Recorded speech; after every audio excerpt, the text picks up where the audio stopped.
Jaya Radha Madhava Kunja Bihari.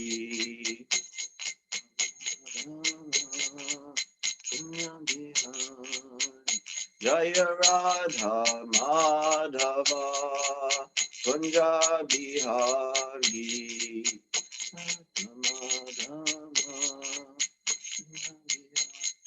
Jaya Radha Madhava Kunja Bihari. Kunja Bihari. Jayam Vishnupad Paramahamsa Prabhajakarya Stotra Satta Srimad. His Divine Grace Srila A.C. Bhaktivedanta Swami Srila Prabhupada Ki Jai. ISKCON BBT Founder Acharya His Divine Grace Srila Prabhupada Ki Jai. Jayam Vishnupad Paramahamsa Prabhajakarya Stotra Satta Srimad. His Divine Grace Srila Bhakti Siddhanta Saraswati Thakur Maharaj Srila Prabhupada Ki Jai. Jai. Jai. Founder Namacharya Srila Haridas Thakur Ki Jai. Jai. Shri Krishna Chaitanya Prabhu Nityananda Shri Advaita Gadadhar Shri Vasudeva Gaura Bhaktivinoda Ki Jai. Jai. Jai. Shri Radha Krishna Gopa Gopinath Shama Kund Radha Kund Giri Govardhan Ki Jai. Jai. Jai. Jai. Mayapur Dham Ki Jai. Yamuna Mai Ki Jai. Ganga Mai Ki Jai. Bhakti Devi Ki Jai. Tulasi Maharani Ki Jai. Samaveda Bhaktivinoda Ki Jai. Glories to the assembled devotees. All Krishna. Hare Krishna. To the assembled devotees. Hare All Krishna.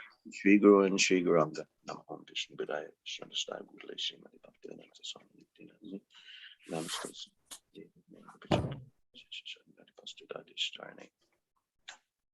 Hare Krishna. Good morning, everybody. Om Namo Bhagavate Vasudevaya. Om Namo Bhagavate Vasudevaya.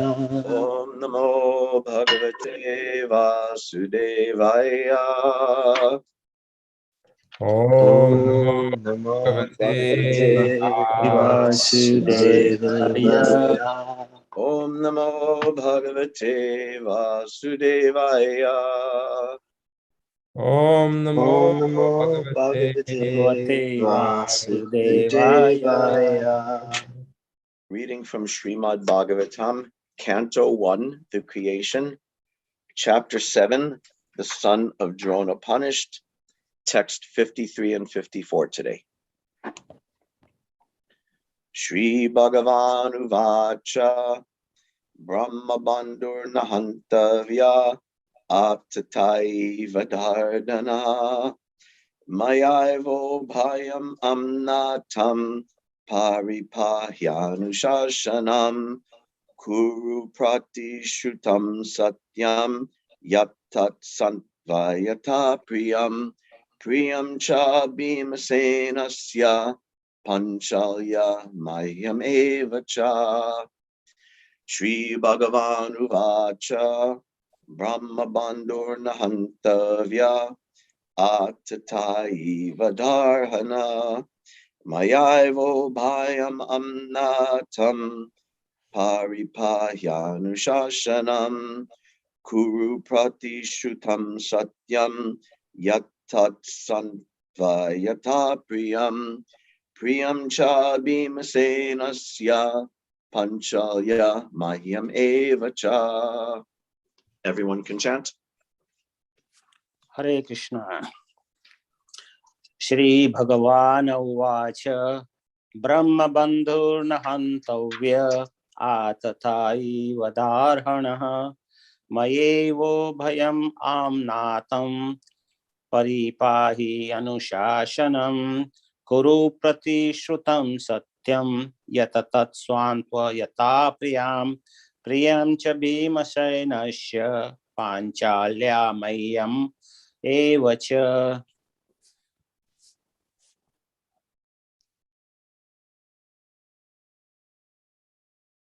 Shri Bhagavan Uvacha Brahmar Bandur Nahantavya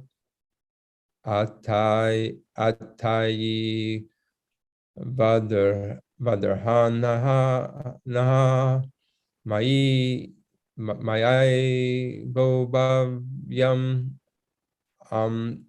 Natam Paripayanushasanam Kuru Pratishrutam Satyam Yata Santa Yata Priyam Cha Bhima Senasya Panchalaya Mayam Evacha. Hare Krishna. Shri Bhagavan Uvacha Brahma Pandor Nahantavya Atatayi Vandar Hanaha Mayavo Payam Natam Pahi Anushasanam Kuru Pratish Rutam Satyam Yatat Santvayata Priyam Cha Bhima Senasya Panchalya Mayam Evacha. Thank you, Hare Krishna.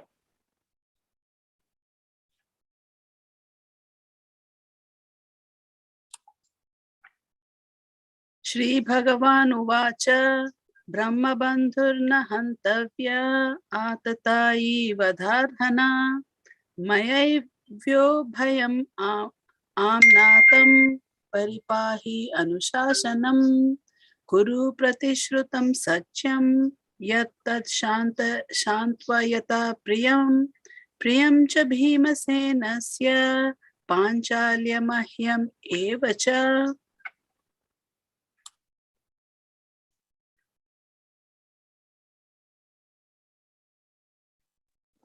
Hare Krishna.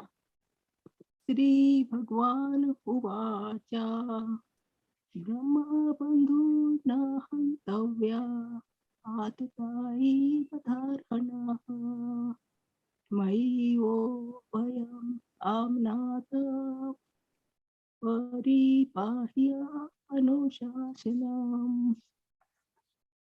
Guru Pratishrutam Satyam Yat Tat Santavata Priyam Cha Bhimasenasya Panchalya Mayam Evacha. Hare Krishna. Thank you.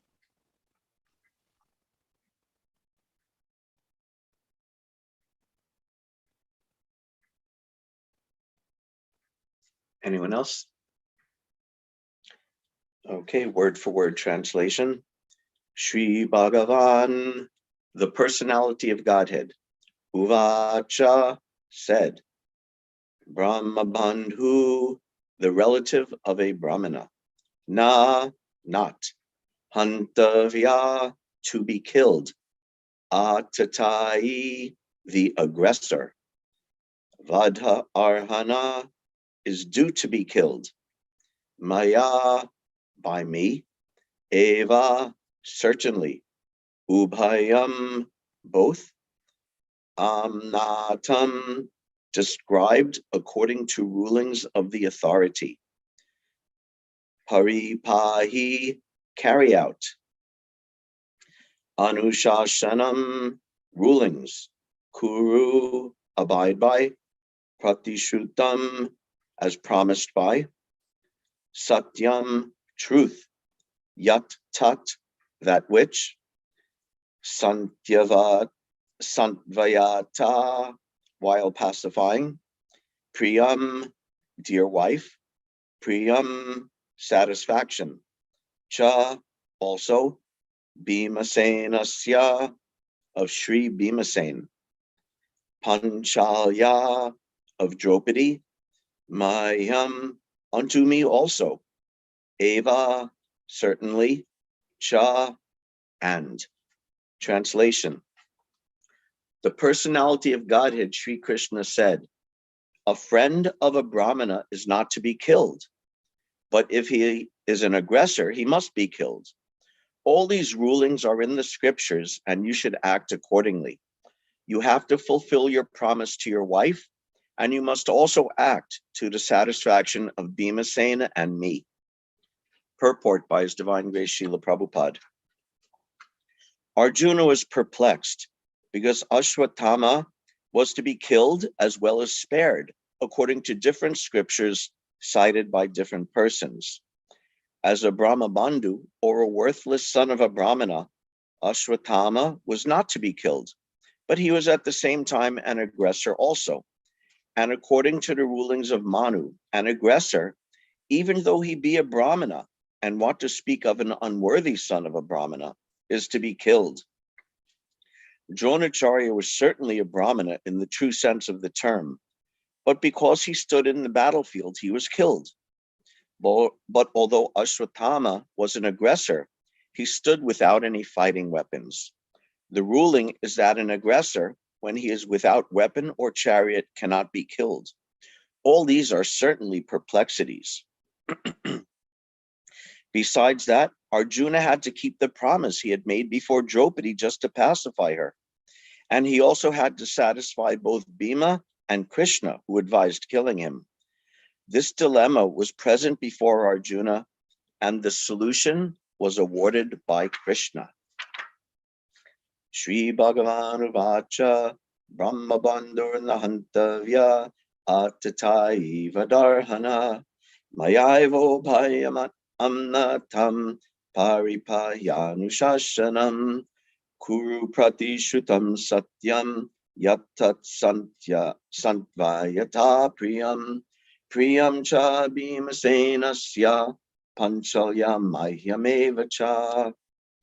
The personality of Godhead, Sri Krishna said, a friend of a Brahmana is not to be killed, but if he is an aggressor, he must be killed.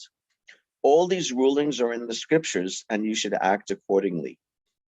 You have to fulfill your promise to your wife, and you must also act to the satisfaction of Bhimasena and me. Namo Om Vishnu Padaya Krishna Pashtaya Bhutale Srimate Bhaktivedanta Swaminiti Namine Namaste Saraswati Devi Gauravani Prachayane Nirvishesha Shanivadi Pastada Deshatarane. So we're drawing almost to the end of this very interesting chapter. Once again, the purport of the whole chapter, or one purport of the whole chapter, is that Dharma is very complex, can be very complex and very subtle and nuanced. And it's not always easy, and it's not always obvious what the perfect choice is. Krishna especially is saying, he's presenting the dilemma. He says, the scripture says kill him, and the scripture says don't kill him. So what to do?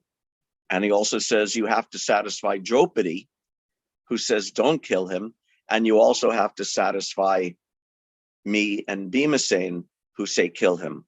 So this is a by superficial logic or superficial understanding, this is an impossible situation. Trying to satisfy everyone. To satisfy everyone is almost practically impossible. Prabhupada once told the story about the old man and his young grandson, and they owned one donkey, and they decided they had to go from their village into town for some shopping, for some marketing. So they were both riding on the donkey to go to town, and they passed one man who said, "Oh, you cruel, cruel people, look at you. You're both of you two people on the back of this one donkey. This is so cruel how you're abusing this animal." So the old man so they both got off the donkey. So they're walking with the donkey. And they passed another person who said, "You fools, you're so stupid. Look at you. You're walking in the hot sun. When you have a donkey, you should be riding on the donkey."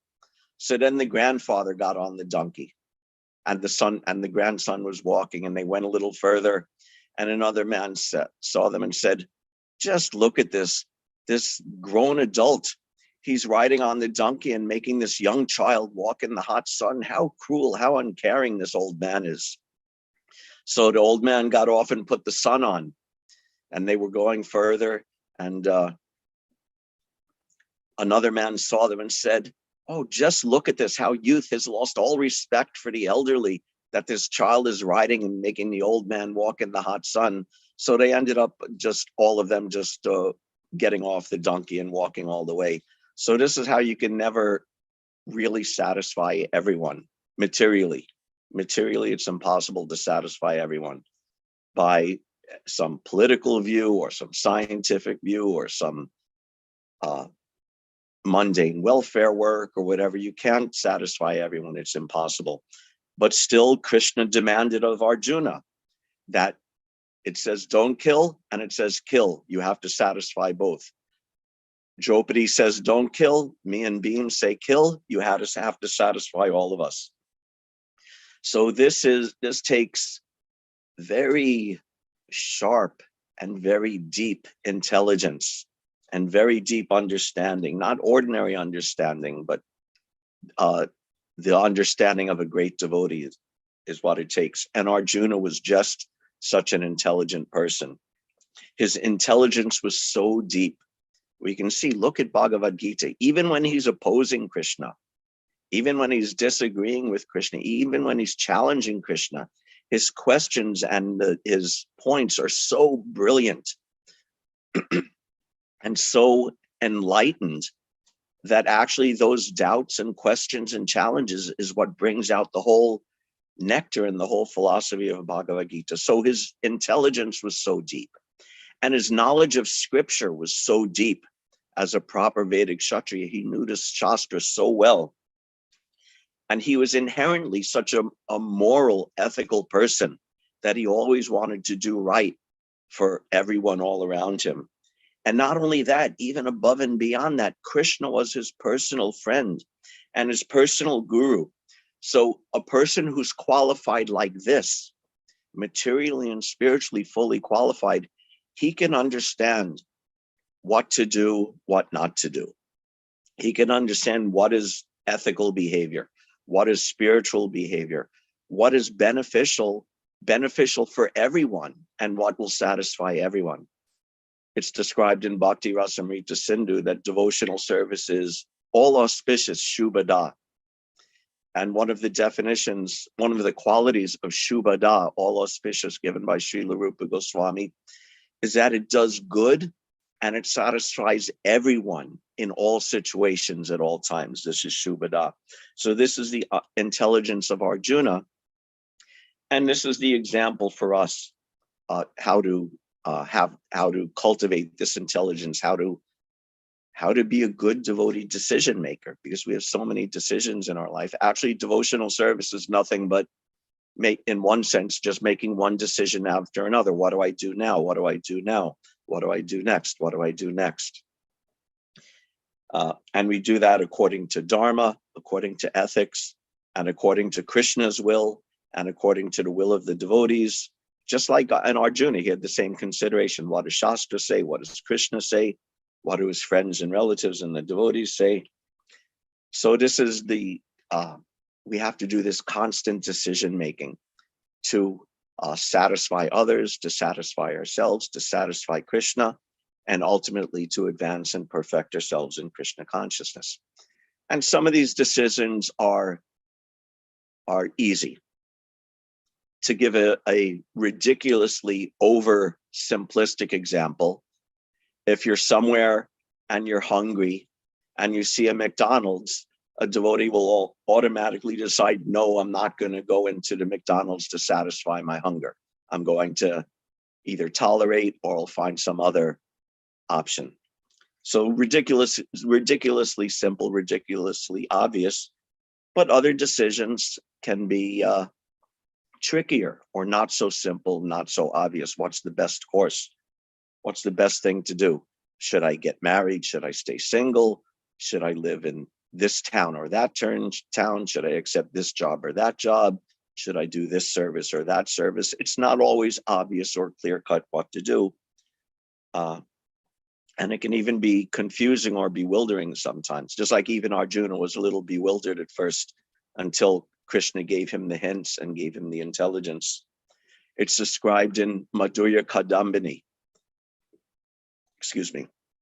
that Srila Vishwanath Chakravarti describes that at the stage of bhajana kriya, or engagement in the practices of devotional service, there's two different qualities of that bhajana kriya.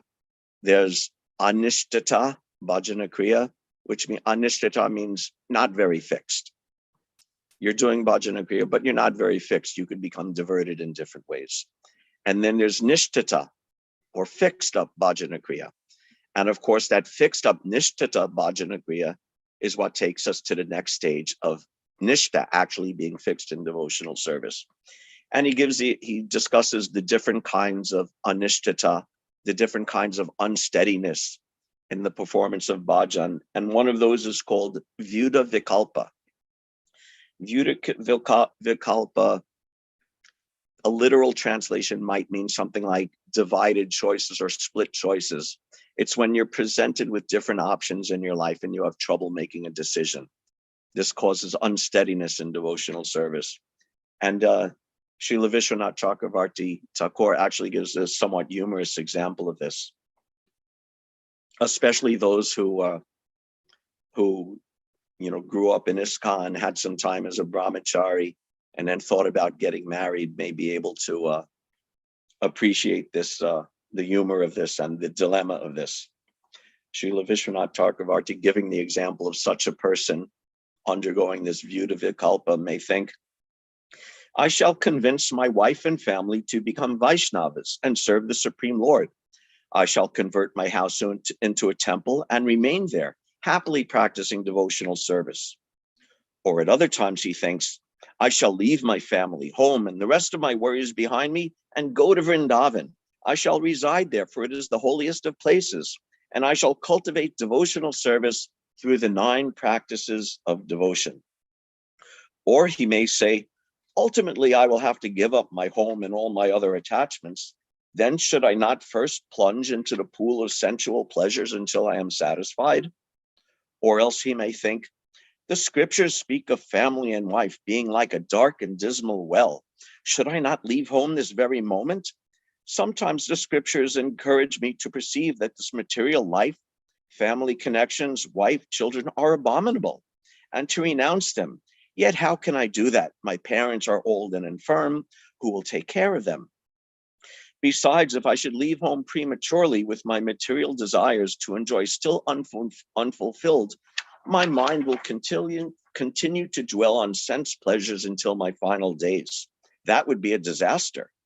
Therefore, I can understand from my own thoughts that I am too weak to follow the Lord's instructions and renounce family life.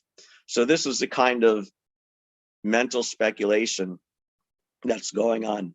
I think, luckily for them, a large part of the Indian community is spared this kind of back and forth, because, marriage is, the family helps with marriage and it's more or less expected. So there's less indecision and mental speculation. But I remember in the early days of ISKCON that going from brahmachari to getting married used to be considered a very heavy thing, a very bad thing, actually. I still remember long ago, my first devotee friend who actually got married, and he went from saffron and put on white, and my mind was blown. How isn't brahmachari life the best? How can you do this? So this kind of speculation can go on, and there's so many things. This Vyuda Vikalpa, this indecision can go on, trying to decide what to do. And just like with Arjuna, also in this ashram question, there's ways to go about finding a sensible and practical and realistic answer to it. So anyway, this is what we want to do. We want to learn how to intelligently and spiritually understand how to make decisions when the decisions are not always 100% obvious or 100% self-apparent. There's a nice verse from a little later on in the Bhagavatam, in the first canto, 9th chapter, the passing of Bhishmadev.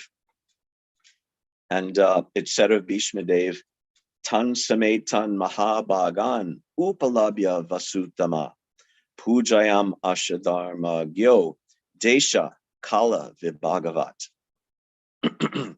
Bhishmadev, who was the best amongst the 8 Vasus, received and welcomed all the great and powerful rishis who were assembled there. For he knew perfectly all the religious principles according to time and place. This is very significant.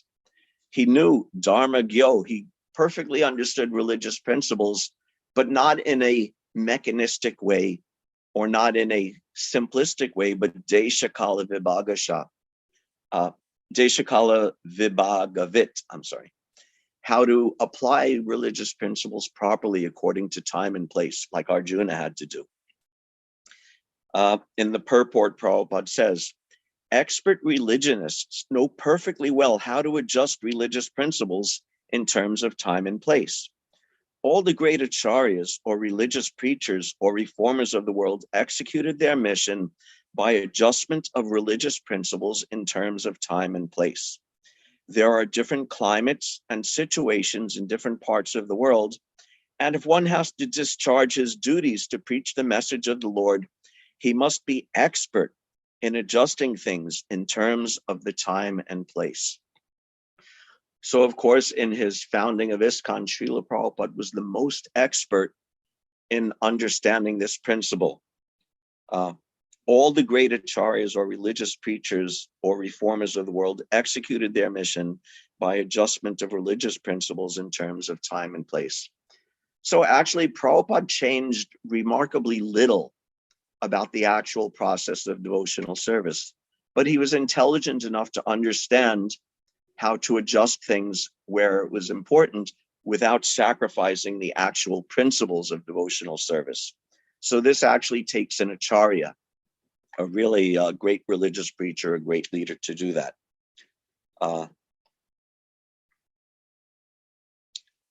But in another sense, in terms of our own lives, we all have to be, we can't be, we're not founder acharyas, and we're not big acharyas, and we're not great acharyas, but we have to be the acharya of our own life, so to speak. And acharya, we know acharya, the understanding of acharya is one who preaches by his example. It comes from the word achara, which means behavior, your act. But we're all acharyas in the sense that we're all acting, and we have to learn to act properly. So the big acharyas can adjust principles, and adjust details and preserve principles for an entire religious movement, an entire spiritual movement like ISKCON. But as little acharyas, we may have to learn to do this in our own life for our own person and for our own benefit, always doing that under the umbrella of the adjustments of the big acharya. We can't throw out what Srila Prabhupada did in the name of adjusting things for ourselves, but under his shelter, we may need to make adjustments and learn how to make intelligent decisions for ourselves. Prabhupada stressed this idea in one letter. He wrote, what happened, there was a Rath Yatra coming up, and the devotee asked some questions. Can we add this other gathering in the park? And Prabhupada said, yes, fine. But then they wanted to change the construction of the Rath Yatra cart, and that he wasn't in favor of. And he wrote this letter. He said, regarding the Rath Yatra festival, keep it always gorgeously alive, but do not change the principle. The principle should go on as usual. Yes, it is all right to make something in the park, as you have suggested. But why do you want to change the wheels? This is unnecessary. Don't do this. Keep the old system strong, and if necessary, repair it. Don't change it from this to that. That is your American disease. This is very serious, that you always want to change everything. Now, there are actually several instances where Prabhupada would cause this tendency to change Sometimes he would call it American disease or your Westerner's disease, or he would just call it a disease, this tendency to change. So we have to deeply understand all of the principles of Krishna consciousness. We have to understand the little arrangements and details and flavor and application that Srila Prabhupada has made for all of his devotees. And then within that, we have to find out what is the scope for us to adjust things and make decisions for our own best performance of devotional service and effective preaching, like choosing ashram. The scripture is there talking about Grihasta and Brahmacari, and Prabhupada gave so many instructions what Brahmacari is supposed to be like and its benefits, what Grihasta is supposed to be like and its benefits. But we still have to make, under the shelter of that, we still have to make a decision for ourselves. So we need to be intelligent like Arjuna. Even if we can't be as intelligent as Arjuna, we have to try to be intelligent like Arjuna, following in Arjuna's footsteps, so that we can live a sane life, a peaceful life, and a Krishna conscious life. So how do we do that? What are our guides? What's our process for making these decisions in our life, how to live our life? The first principle, and also mentioned in today's verse, Krishna said to Arjuna, all of these rulings are in the scriptures, and you should act accordingly. So Shastra is the foundation of all of our understanding and all of our decision making. Scripture is the basis of all of it. It's vital if we want to be dharmic, if we want to be ethical. The Yamaduta said, Veda pranihito dharmo, ya dharmas tad viparyaya. What is presented in the Vedas is dharma, and what is not presented in the Vedas is adharma, or irreligion. Veda pranihito dharmo, ya dharmas tad viparyaya. What's presented in the Vedas is dharma, religion, proper behavior, and the opposite of that is adharma, or irreligion. Vedo Narayana Sakshat Swayamboriti Sushrama. And these Vedas are directly Krishna himself and directly coming from Krishna himself. And we've heard this from our authority. So this is the first thing, that if we want to be dharmic, ethical, and behave properly, Shastra has to be the basis. And if we want to attain Krishna, then again, Shastra has to be the basis. Vedaischa sarvara hameva vedya, Vedantavit Vedakrit eva chaham. Krishna is the goal of all of the Vedic literatures, and he's the compiler of the Vedas, and the goal of the Vedas, and the knower of the Vedas. So we have to base everything we do upon a proper and a deep understanding of scripture. Prabhupada went to so much effort presenting these books for that reason, so that we would know what to do. He said these are the law books for the next 10,000 years. So that's what it means. These law books, the law books determine what is proper behavior. So Shastra is the basis of how we determine proper behavior. And if we don't study scripture deeply, if we don't base our decisions, and if we don't base our performance of devotional service upon the performance of scripture, then we're going to have problems. It's that Shruti Smriti Paranadi Pancharatra Vidim Vina Ekantiki Harer Bhak. No,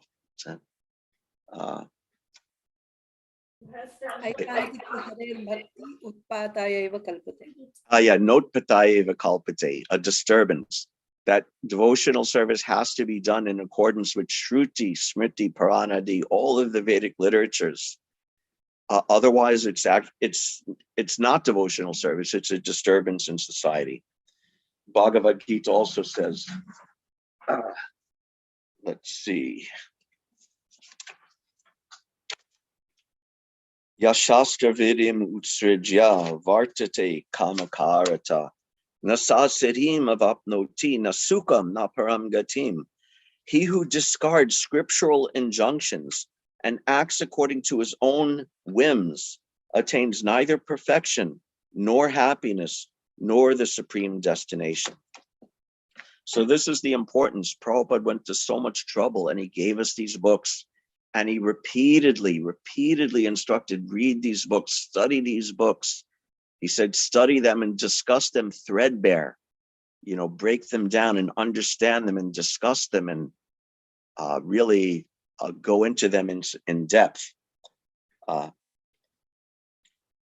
And all of the Shastra, if we look at the Shastra, Prabhupada's books and the Bhagavatam and Gita and Puranas and so much, it's such a gigantic wealth, compendium of all sorts of knowledge and instructions and examples of great souls and how they behave properly and how we can behave properly.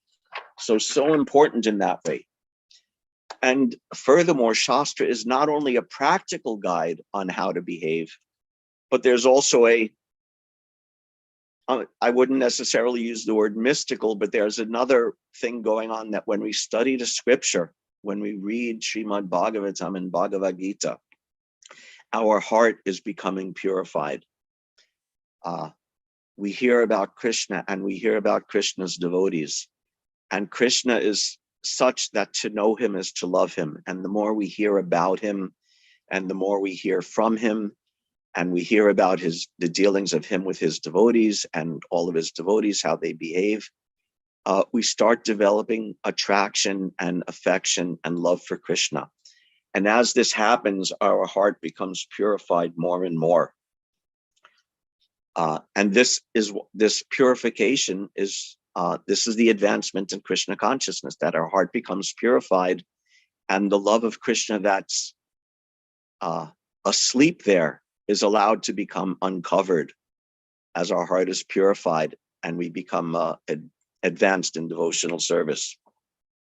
And not only that, but when the heart is purified, then that allows another facet of direction in our life to become uncovered. So when our heart becomes purified, then we can actually hear from Krishna in our heart. When the heart is very covered, we won't hear that. But when our heart becomes purified and uncovered, then we can actually gain instruction from within, from Chaitya Guru, from our innate spiritual intelligence, and from Krishna in our heart, we could directly get instruction. One time, Prabhupada arrived at an airport somewhere, and he was being interviewed by some journalists.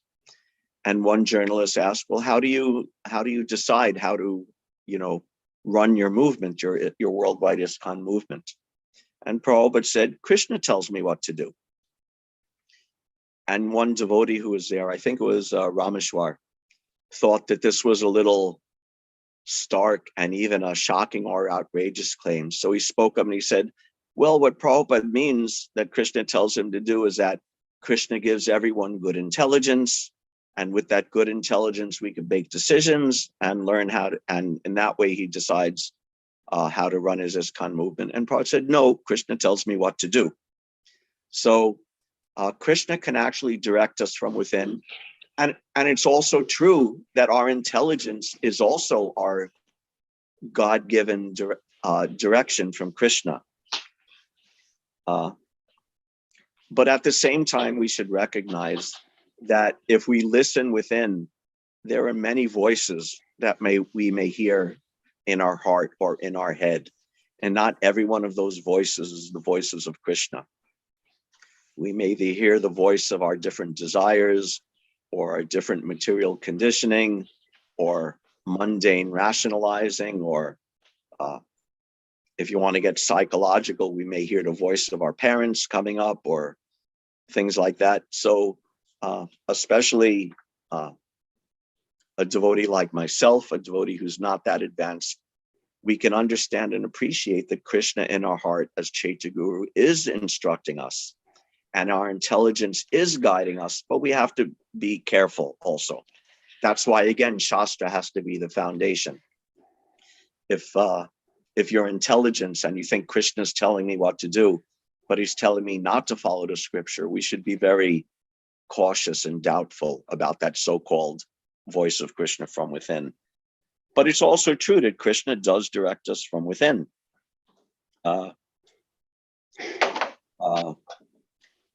In Bhagavad-Gita, Krishna says, Aham sarvasya prabhavo matak sarvam pravartate iti matva bhajante mam buddha bhava samanvita. That those devotees who really understand that Krishna is everything, everything's coming from Krishna, and they worship him with their intelligence and with their heart, that these are great devotees. And then in the next verse, the verse right after that, he makes a comment about those types of devotees who worship Krishna in that way. This is Bhagavad-Gita 10:11. He says, Tesham evanukam partam aham magyana jam tama nasayam yatmabhavasto jnana dipena bashvata.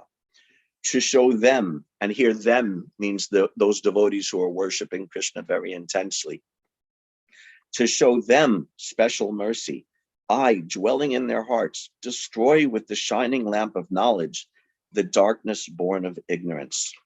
So if we worship Krishna very carefully and very intensely, that's the best way to ensure that the guiding of the voices that we hear within and the guiding of our intelligence is of the best quality, because Krishna is doing it.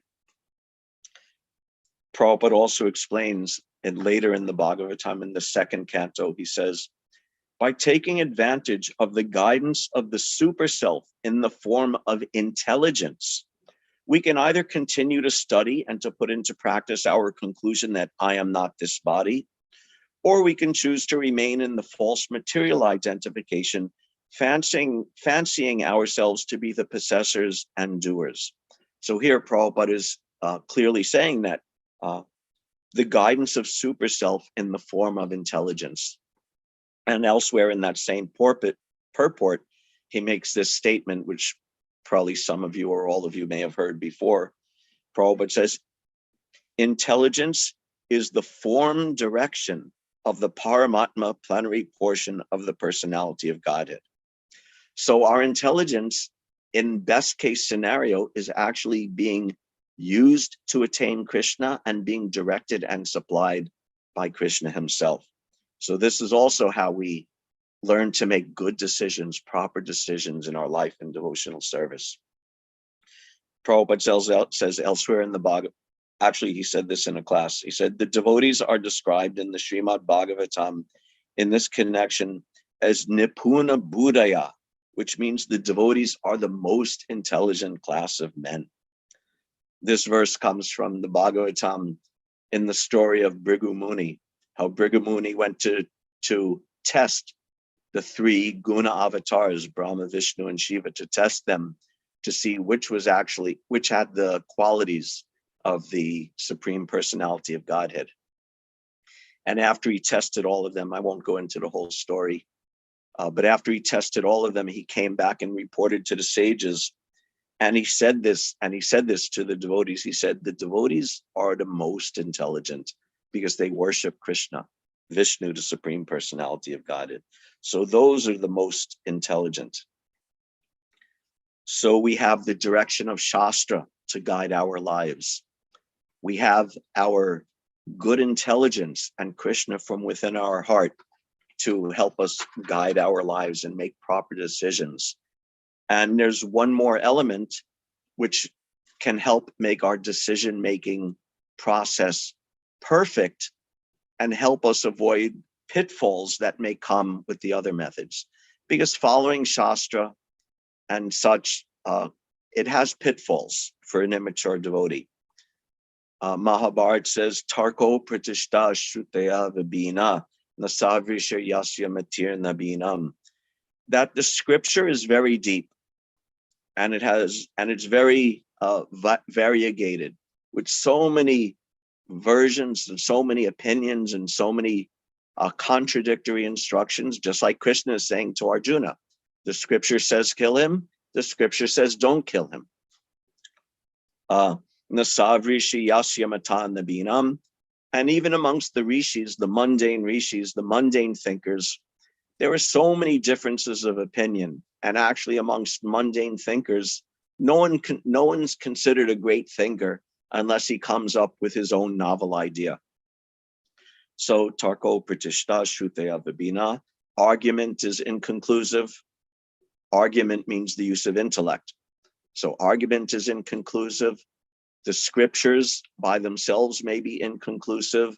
Mundane authorities may be inconclusive. So how do we decide what to do? How do we understand what is actually the principles of religion? Dharmasya tattvam nihitam guayam mahajano yena gata sapanta. The actual secrets, the actual deep purports of religion, of Dharma, Dharmasya tattvam, the truth of Dharma, is contained within the hearts of the Mahajans, and therefore one should follow in the path of these great Mahajans. So the final addition to our decision-making process is, of course, taking the help and the direction and the instruction of devotees. This perfects our decision-making process. Prabhupada, he gave us so many scriptures, but he didn't give us the Rig Veda and such things. He gave us the scriptures that are most perfect and most applicable to our lives and to our lives in devotional service. So even when we study Prabhupada's books, it's Shastra, but it's also taking direction from Srila Prabhupada, and then he would give specific instructions. And we have our spiritual master, who we take instruction from. If we need to make a decision, should I get married or should I remain brahmachari? We can approach our spiritual master and discuss. And because presumably his connection with Krishna is deeper, his understanding of Shastra is deeper, and hopefully he knows us well enough to actually be able to apply those principles and help us come to a decision. And then in our life, there are so many devotees. We have temple authorities and spiritual master and friends. And actually, we should not neglect the advice of our peers also. Our peers may not be big Mahabhagavat devotees, but if they're sincere devotees, they're going to know us better than anyone. So even if they're not big Mahabhagavat devotees, if they're sincere and understand Krishna consciousness and understand scripture, then they can advise us and help us make decision that's actually best for us. And because they're friends, they'll also have our best, they'll have at heart our best wishes for us in their heart. So we also discussed again twice in a row now about Surit, that these friends, these well-wishing friends. So Krishna is a well-wishing friend, and the spiritual master is a well-wishing friend, and all the devotees are our friends. When we become a devotee, we immediately enter a community of so many friends, but still those friends who are close and personal and know us well have a special potency to advise us and instruct us, assuming again, of course, that they're also sincere devotees themselves. So these three things, knowing scripture, and using our own God-given intelligence and instruction from within, and also taking the advice and direction of the devotees around us, this will enable us to make the proper decisions in our life and go on with our devotional service. And aside from these three resources of Shastra, of Krishna himself in our heart and our intelligence, and the Vaishnavas, there are also some qualities that are necessary for good decision making.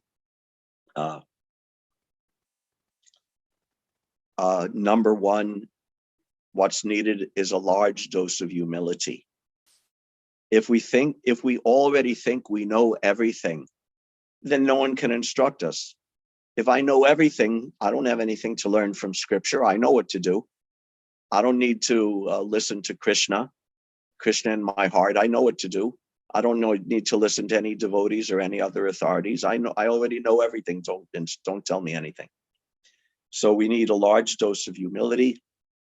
We need very deep introspection. We need to be able to investigate ourselves deeply, our motives, our desires, and say, I think I want to do this thing, But why do I want to do this? Is it really for my Krishna consciousness? Is it really for my spiritual benefit? Or am I rationalizing some material desires? So we need to be very honest, deeply honest with ourselves, and deeply introspective and deeply humble, so we can take all the good advice and good instruction and good guidance that there's around us. And if we do that, that will ensure, or at least increase the likelihood, that we'll be able to make proper decisions, intelligent decisions, which will allow us to go on with our devotional service in the most progressive way and preach in the most progressive and effective way and advance in devotional service. Prabhupada said, again, I quoted last week, Prabhupada said that you'll know my devotee because he's a perfect gentleman. So being a perfect gentleman in every way takes this. It takes the guidance of scripture and inspiration from within and the guidance of the devotees, how to behave, and this humility and honesty with ourselves so that we could behave properly and be a perfect gentleman. And again, being a perfect gentleman doesn't just mean, although some of it's included in it, doesn't mean like, I don't know if anyone here remembers Emily Post, who was a famous etiquette expert, used to write newspaper articles about etiquette. You know, when you're drinking tea, you have to hold your pinky out, or, you know, mundane things like this. So that's not exactly what's meant. To be a perfect lady or perfect gentleman means to always act for the pleasure of Krishna, for the pleasure of the devotees, for the benefit of everyone around us, and especially for our own benefit to advance in devotional service. So we may not have an very complex and contradictory issue like Arjuna did. Kill him, don't kill him. Satisfy these two people, these two groups, Draupadi and Bhimasen and Krishna, who have completely opposing opinions, but you have to satisfy both of them. Our situation may not be that extreme or that intense, but sometimes our decision making can be puzzling like that. So these are some of the guidelines, some of the help we have to help us in this decision making process.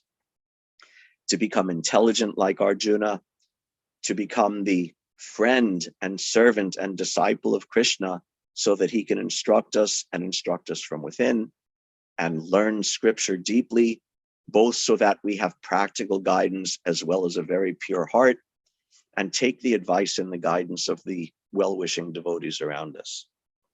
Hare Krishna, thank you very much. All glories to Srila Prabhupada. If there's any question or discussion now.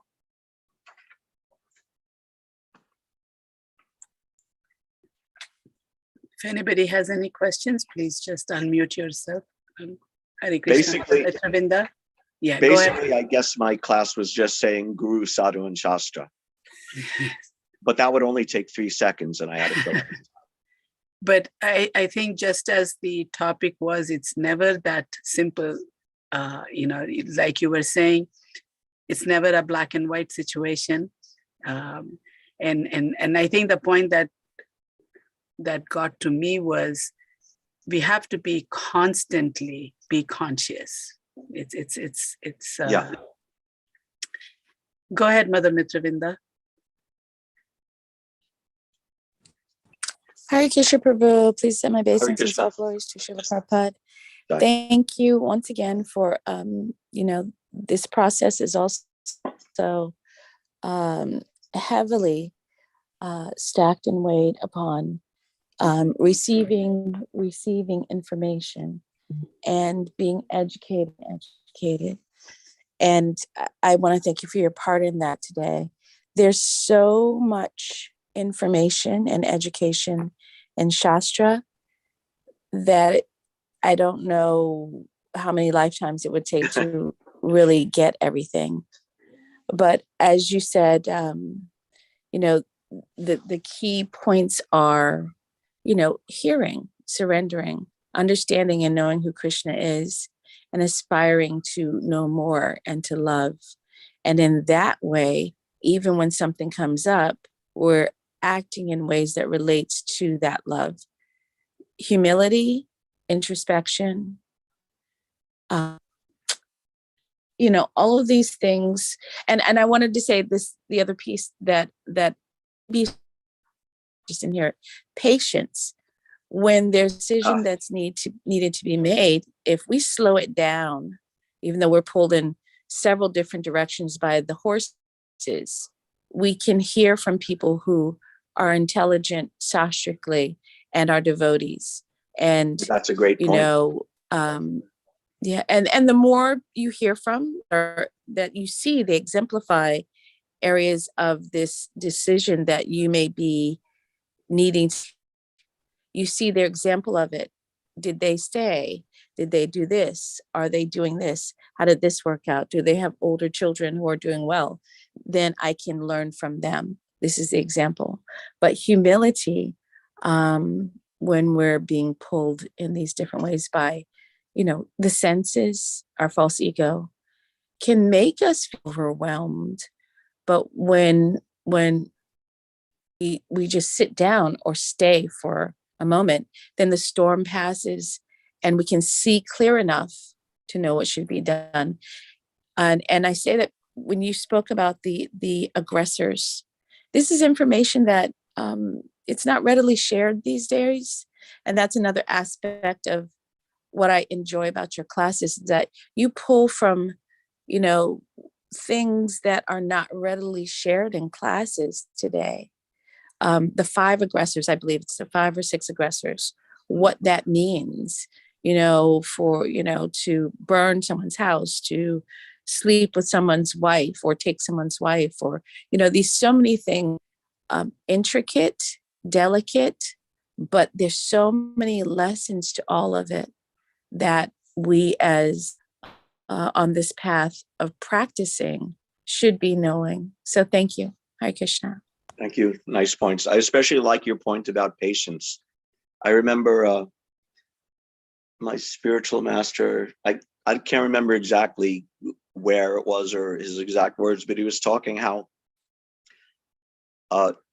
when devotees had an issue and they had to write a letter to Srila Prabhupada back when Prabhupada was present, and they would have some problem and they would write a letter, and the letter would take a few days, or even because of Prabhupada's traveling schedule, a few weeks even to reach Prabhupada.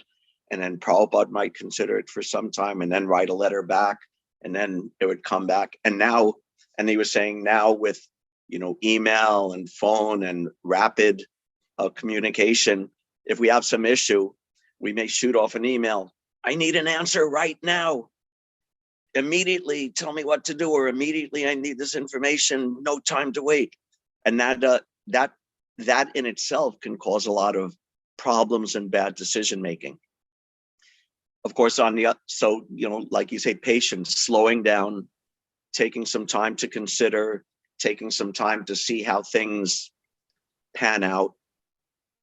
Of course, on the other hand, there's also, like I said, the issue of indecision. We can also delay due to indecision, but there's also intelligent delay, considered delay, to see how things pan out. Not everything has to be decided, right at that exact second.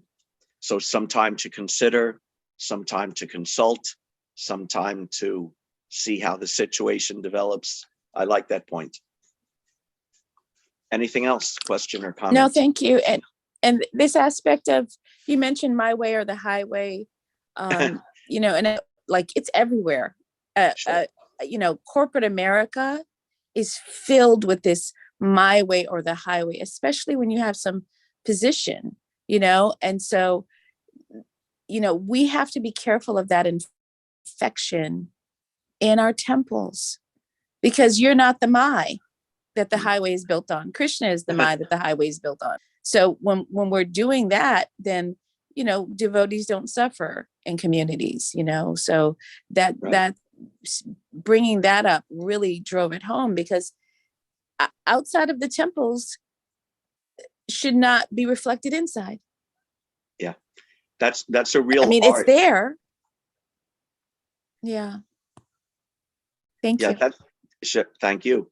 That's a real art that Prabhupada had, how to keep a devotee, all the devotees on, I guess what you would call the straight and narrow path of devotional service. Sometimes he quoted that verse, that devotional service is like a razor's edge.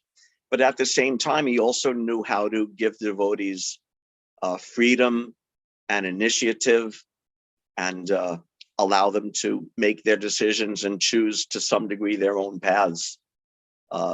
Not saying you have to do everything exactly this way, or exactly, everyone has to be exactly the same. So there's this, as always, as so often occurs in devotional service, there's this, not contradiction, but these competing ideas that it's rigid, it's narrow, it's fixed, but there's also incredible freedom and openness and initiative that the devotees have. Anything else? Question or comment? Thank you very much, everybody. Jai, all glories to Srila Prabhupada. All glories to Srila Prabhupada. Any announcement?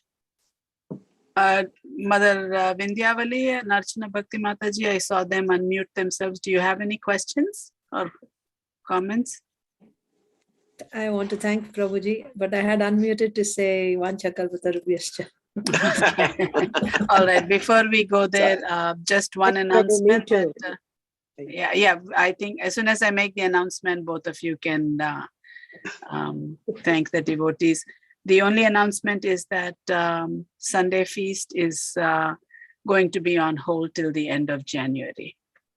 So we will continue with this lockdown situation till the end of January, and then another decision will be made. So hope to see you all sometime soon. And in the meantime, go ahead, Matajis. Mother Vindhyavali, go ahead. Thank you. Thank you